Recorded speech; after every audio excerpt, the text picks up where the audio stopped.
Nous avons aussi repensé et changé le processus d'obtention du passeport.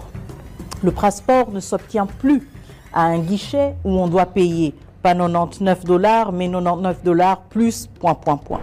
Le passeport se paie uniquement en ligne ou à un guichet bancaire. Cela veut dire que nous avons complètement éliminé l'interférence humaine que nous connaissons, qui est malheureusement un des facteurs avec lesquels nous vivons dans beaucoup d'aspects de notre vie publique. Mais nous avons vraiment fourni des efforts importants pour enlever ce facteur humain et pour donc permettre aux Congolais et la Congolaise d'accéder facilement à ce passeport sans interférence avec un paiement direct.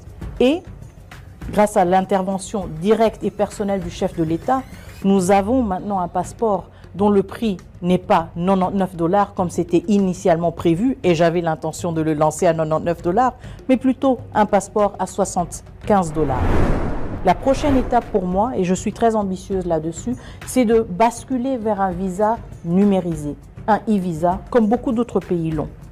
Cela voudra dire que ce sera aussi beaucoup plus facile de venir en République démocratique du Congo.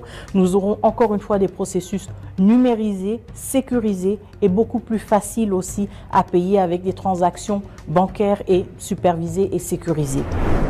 Nous ciblons aussi pour mieux accompagner les Congolais de l'étranger, aussi le lancement de cartes consulaires uniformisées que nous aurons de la même manière dans toutes nos ambassades pour permettre aussi aux Congolais et aux Congolaises de l'étranger de circuler librement, de pouvoir s'identifier sans devoir toujours avoir leur passeport sur eux et d'accéder mieux aux services respectifs des pays hôtes dans lesquels ils se trouvent.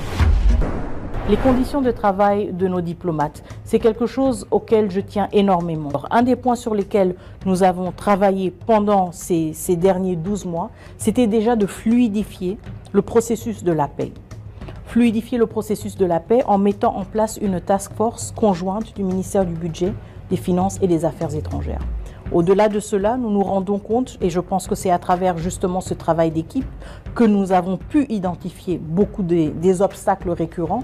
Nous nous rendons compte qu'en numérisant certaines choses, encore une fois, la fameuse numérisation, nous pouvons accélérer ces processus. Et donc maintenant, nous sommes vraiment dans des conversations très avancées avec des prestataires qui pourraient nous permettre justement de numériser l'entièreté, disons, de la fiche de paie des diplomates à l'étranger pour nous permettre d'avoir des paiements plus rapides. Et surtout, une chose à laquelle je tiens énormément, c'est d'avoir aussi des paiements dans des intervalles plus brefs. Les infrastructures sont extrêmement importantes. Elles sont une sorte de vitrine et évidemment, nous avons un souci de nous assurer, pas seulement que nos diplomates, nos ambassadeurs, nos agents des affaires étrangères travaillent dans de bonnes conditions, mais aussi justement que ces ambassades soient une vitrine positive ou reluisante de la République démocratique du Congo et soient attrayantes et soient surtout un endroit qui attire les Congolais.